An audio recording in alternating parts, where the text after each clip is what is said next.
we are showing you how you can make halal money online without having a business. My name is Abu Lahya. I help Muslims make money online. That's my job. I helped over 1,000 Muslims start halal online business, most of which have achieved amazing things such as making hijrah, changing their lives, quitting their job, and so forth. But that being said, in conclusion, alhamdulillah, I know what I'm talking about when it comes to making money. If you don't make enough money and you don't have time, you're trading time for money. You're probably working a 9 to 5. You're probably working in a job where a guy has a certain amount of hours that you work and he pays you a certain amount. It's because you're trading time for money. So if you want to make more money, you have to spend more time. The thing you guys don't realize is that somebody is paying you per the hour, but realistically, they're not paying you to just sit down and not do anything. They're paying you to sit down for 10 hours and work and produce something that's valuable, and that's ultimately what they're seeing. So here, 10 hours worth of value. This is one of the biggest things that are going to help you understand how you can start making money without starting a business. You're currently being paid for your time. People will look at your time and say, this guy working this amount of hours is worth this much. For example, cashier, everybody can do it. You don't do a lot of work that's very valuable. You're just cashing in stuff. The value of it is like 20 bucks, right? Now, if you're a plumber and you fix a leak, that's worth a lot of money. Because if the leak keeps leaking, somebody has a leak in their house, the whole house gets flooded, the whole house is a mess, it costs 10 grand to fix the house. So him fixing the small leak is valuable. If the plumber not fixing the house is gonna make the house lose 10 grand because you're gonna fix the whole floor, the plumber doesn't have to charge by the hour. The plumber can charge for the problem he solves. And that problem he solves is valuable, which is why the plumber can fix it maybe in an hour, but he can charge you 1,000 bucks for the hour and no one's gonna complain because his hour is valuable and the problem he's solving is valuable. If you want to maximize the amount of money you make while minimizing the time, you have to get away from charging by the hour. You have to start charging for the value that you provide. I wanna make sure you guys understand that there's another side which is not just starting a business and doing a bunch of stuff. It's just, how can I think of my skill set and the stuff I'm doing as something that's valuable so that people can pay me for the value that I'm doing? Making halal money without starting a business, we're gonna cover 3 main points. First thing we'll do is I'll show you how to pick a skill that'll work based on your personality and who you are. I'll show you which personality you have, and then we'll speak about the 4 core skills in demand. Everybody thinks there's the best business, the one thing, try dropshipping, try SMMA, start this specific thing, whereas there's not.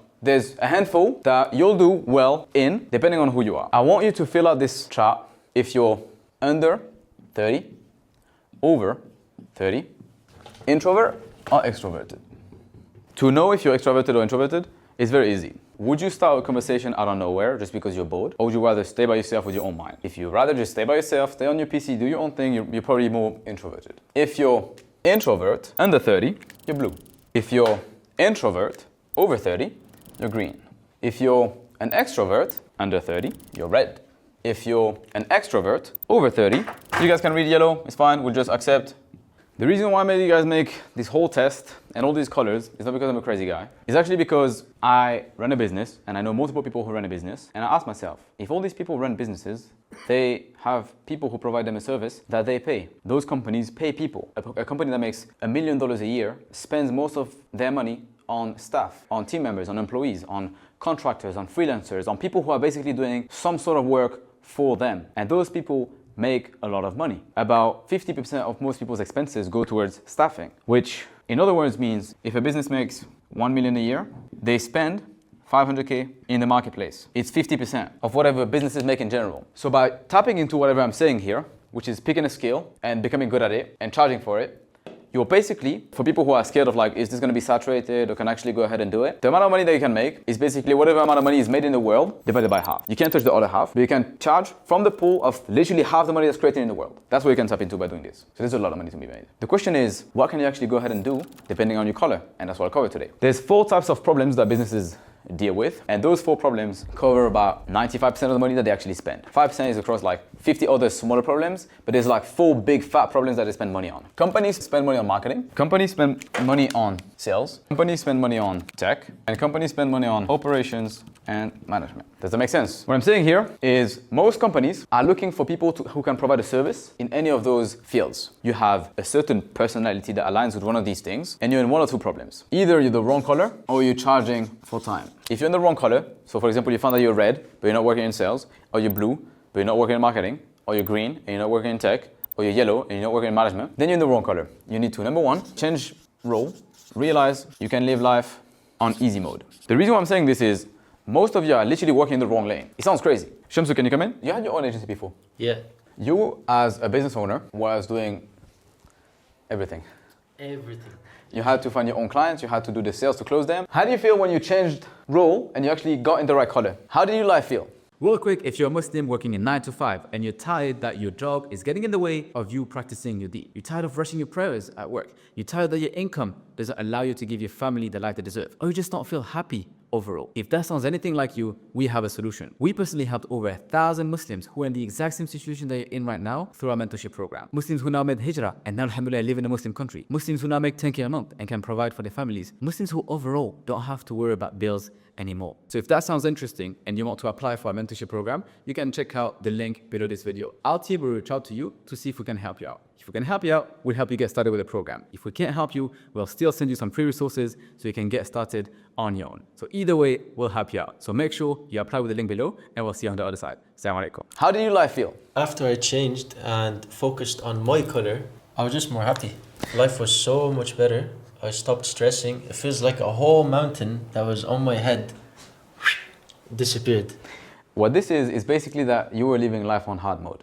You were very good at 25% or something, and you spent 75% of your life doing something else. I'm sharing this so you guys actually understand that it works. Alhamdulillah. Alhamdulillah, of course. So if you're a sales guy, you'll be able to speak with people until they want to make a change, which is why you have to be great when speaking with people. You're not going to be exhausted after a conversation, and you can handle rejection, because that's what helps you be a great sales guy, because you're going to be rejected a ton of times. But it will help you finally make some money because you'll help people make a change, and you're going to be naturally good at it, because that matches your personality. If you want to be great at marketing, you need to be great at attracting attention and directing attention. Under these roles, when it comes to marketing, you have whatever is videographer, video editor, copywriter, script writer, somebody who makes ads, somebody who makes content, somebody who runs a marketing agency. All these kind of things fall under marketing. It's always the same thing. Help people get attention, direct their attention to get something. For somebody who want to be a tech guy, you want to help people save time and money by putting some tech in place. Maybe they could have a faster process. Maybe they're doing things manually. You could code something. You could nerd out on a problem and find a way to make it more efficient. That's your job. They'll save money, they'll save time, they'll pay you a lot for it. Management, you want to keep the business running. Make sure everything is good. There's a lot of people in the business. There's a lot of clients. There's a lot of stuff going on. You need a manager to manage employees. You need a manager to manage clients. A lot of stuff is going on. You're experienced. You know how to handle things. You know how to call the shots, but you also have the experience to know when to behave a certain way. You know when to calm down,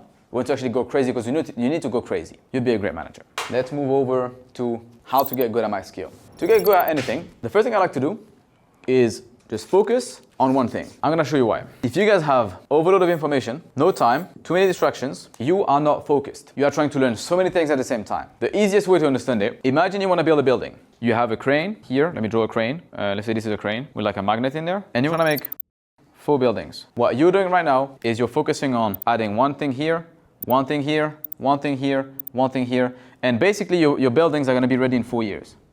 That's when you're not focused, you're doing 4 things at the same time. You're distracted, you lack a focus, you're focusing on so many different things. It's creating confusion in your mind, and you feel like you don't make any progress, so you get lazy and you stop. What I'd rather do instead, focus on one thing, get the 3 other buildings, let them burn, it's fine. You make this one grow, this one grow, this one grow.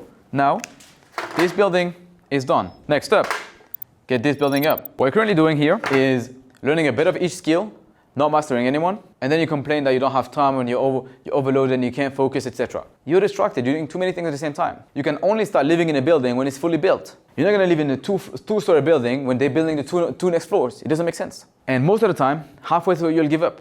If somebody says, yeah, the building will be ready when all 4 are ready, you're just gonna get another building. Whereas if somebody said the building's gonna be ready in a month, and the other one's gonna be ready later, you'll just jump into this one first, and buy the other ones when they're ready. So you need to learn the first skill first, and learn the other ones when you're ready. Let's take the scenario where you're broke. You don't have any money or you don't want to invest into anything. My framework to work and learn anything very quickly is to be a sponge. Sponge for 7 days. Honestly, if you're just learning one skill, I would even slice that and do 3 days. What that means is you go and you watch YouTube videos, you go and you read. It's gonna sound crazy. We're in whole 2026. I'm gonna tell you this and it's gonna blow your mind. You actually go ahead and you read blog posts. Because the thing that you are learning are core skills that are mastered by some people. There's some guy who's like a sales nerd, and the only thing he could find to do on his Saturday evening is write a blog post about sales. And there's like 17 people who read it. Well, if you don't make money, you're gonna be the 18th guy who reads it, and you're gonna learn a ton about sales. Applies for every other skill. The reason why I'm saying sponge for 7 days, or 3 days if you have brain rot, is because, first of all, most of the information is gonna be repeated by some other people again and again, and you're gonna start understanding it. For example, if you wanna learn about marketing, you're going to search on YouTube, marketing masterclass, marketing for beginners, how does marketing work? And you spend like 2 hours a day watching videos. I guarantee you, even if you watch 25 YouTubers, 80% of the information they all mention will be the same. And that gives you the core nugget of what marketing is. Now, you understood about the skill set, you're still not good at it. But it's kind of like The room was completely dark. Now you just turn like a candle on. So you kind of can navigate your way through it. The next thing, I want to put like a big flashlight on it. And a big flashlight is training it. If you're by yourself, it's going to sound crazy, but go to ChatGPT and say, I am trying to learn into a skill. So I'm trying to learn sales, I'm trying to learn marketing, I'm trying to learn whatever. I got a bit of understanding on how marketing works, or how sales work, and how tech works, whatever. And I now want to train the skill. I want to become better at it. How can I do that? Can you please ask me questions, give me trainings, give me homeworks that very quickly can help me become better at it, and then I'll give it back to you and you'll give me feedback. And that actually helps you train it. For reference, I use this myself. And I run a big company, alhamdulillah. And I still use ChatGPT. And it made me a lot of money.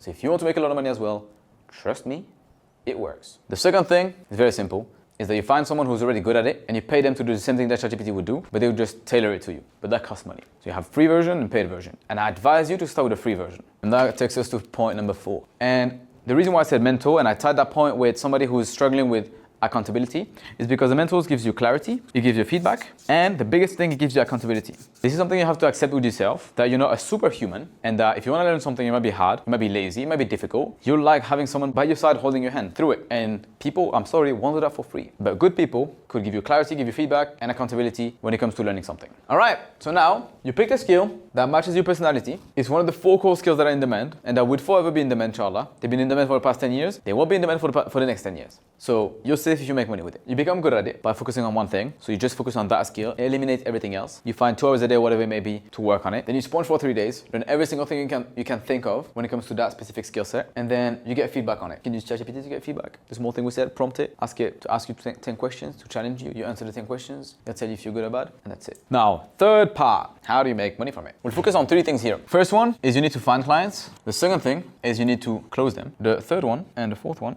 are going to be disclosed later to keep your retention. Haha. Where to find clients?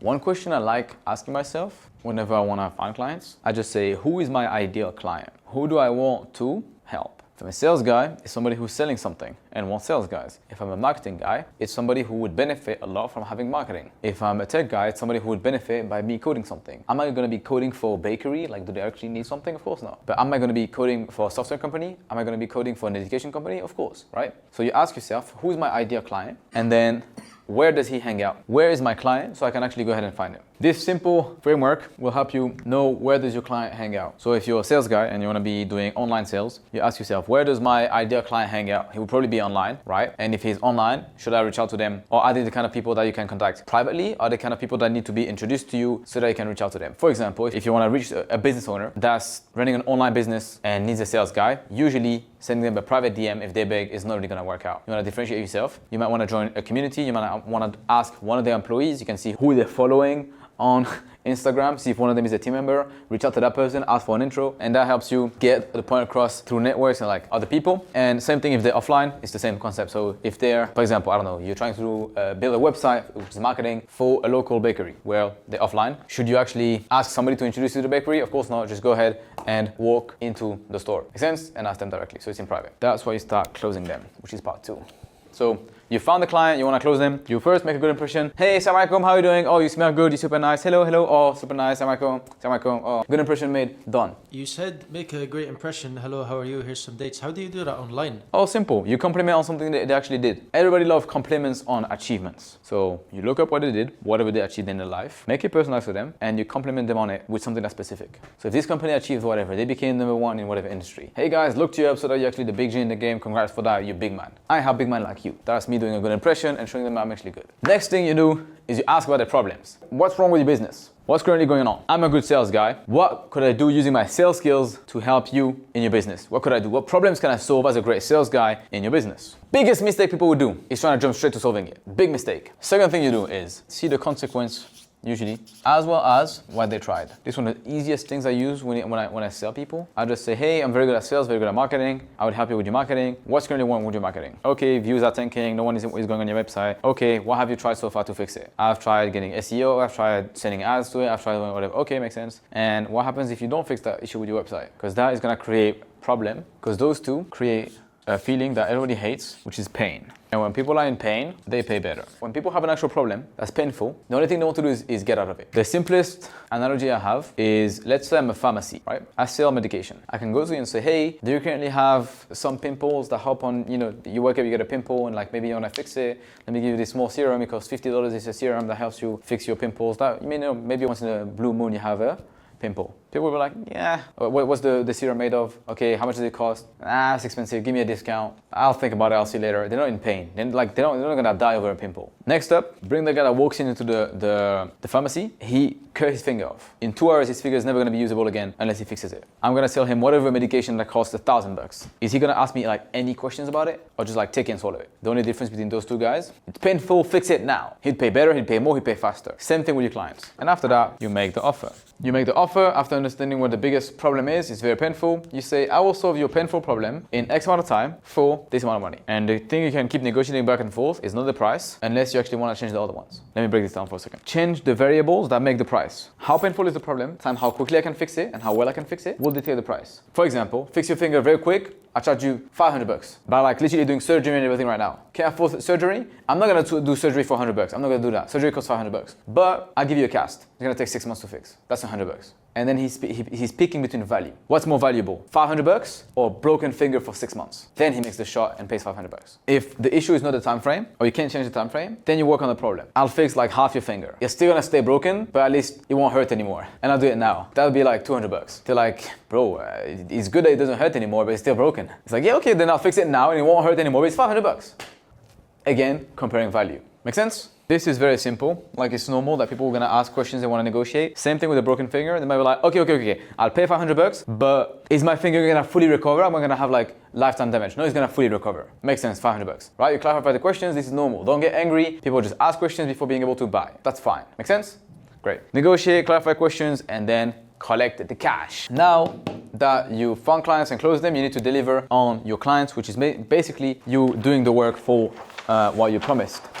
The thing I like to do when delivering on clients, you say, the biggest thing we're gonna both work on as me working in your business is fixing that thing. Not everything, not whatever, I'll help you fix one thing, that thing. Use your brain. Let's say they have a website problem, let's say they have a marketing problem, let's say they have a sales problem, whatever that may be. You research how to solve that particular problem in their business. On top of that, you wanna avoid mistakes that you might not know about, which is why you wanna research how you can solve that problem how that problem has been solved before. You wanna find a smallest chunk of that problem and fix it for them. For example, if you're fixing a website for them, I would change one of the first pictures. I would change the headline, or I would give them something quick. They can be like, hey, the biggest problem you have is that you don't get enough traffic. Let me give you that quick win. Small thing. Might be that I make an Instagram story talking about your business. It's gonna help you get some traffic. Whatever that may be. You find something that can give them a quick win for that problem. It kind of like solves like 5% of the problem. Give them that as soon as you can, because it buys you more time to fix the problem and it overall makes them happier. Very important that when you're solving something for someone, you communicate with them at each step. Most people would complain at you, not because you're a problem or you have a problem, just because you don't communicate enough. People are not really mad when you don't do something. They're mad that you didn't let them know that you couldn't do it while you're doing it. This is literally why Uber, instead of trying to fix delivery time, they just added the timer of how quickly it's gonna come. Because it costs a lot more money to get every single driver to drive faster. Much easier to just tell you, hey, the guy's gonna be 3 minutes away. Oh, sorry, delivery is gonna be delayed, the guy just crashed on the street. Whereas if you're like waiting and you have no information, you will actually crash out. The last thing you need to do is scale. When you want to scale, you just do what you did, again, by adding 2 things. Adding proof and charging more. Repeat the entire process, which is finding clients, but this time you show them that you fixed it for others before. In your outreach, when you're trying to make a good impression, when you ask for an introduction, when you walk into the store, you show them that you fixed it for other people before, which helps you make a better impression. Because you're saying, hey, I'll fix your broken pinky. I fixed it for this guy before. That's how you walk into the store. Then you say, what's your current issue? Oh, your pinky is broken. What happens if you don't fix your pinky? It's very painful. Here's me fixing someone's pinky right now in 1 hour. Here's a video of it, or here's a screenshot of it, or here's the radio before and after, whatever that may be. I can do it now for $600. 2 things I can change. I increase the price. I can probably do it faster because I know how to fix pinkies now. I've done it multiple times. I know how to increase prices. Or maybe you fixed pinkies before, you can start fixing like the whole hand. That's a bigger problem. You can charge more for that. You can charge $1,000. And then, yeah, it's more valuable. What is the most valuable if I can fix your pinky or can I fix your whole hand or your whole arm? The whole arm is more valuable. So I can charge $5,000 for the whole arm. And maybe I can do it in 2 hours. And maybe after doing the whole arm for a long time, maybe I can start charging $10,000. Because now I fixed the arm in 1 hour instead of 2. And it's more safe to save it in 1 hour than 2, right? It has a better success rate. And that is, Ikhwa, your live masterclass on how to make money without starting a business. And now you know how to make halal money online without starting a business. And that was Abu Lahya, 2026, coming back, we're taking over.